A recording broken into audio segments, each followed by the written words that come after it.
Judgment for the unbelievers. Then Jesus began to denounce the towns where he had done so many of his miracles, because they hadn't repented of their sins and turned to God. What sorrow awaits you, Chorazin and Bethsaida! For if the miracles I did in you had been done in wicked Tyre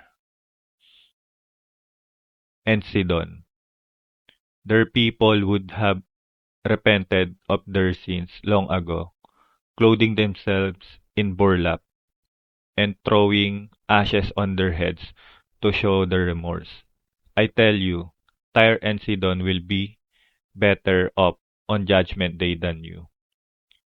And you, people of Capernaum, will you be honored in heaven? No, you will go down to the place of the dead. For if the miracles I did for you had been done in wicked Sodom, it would still be here today.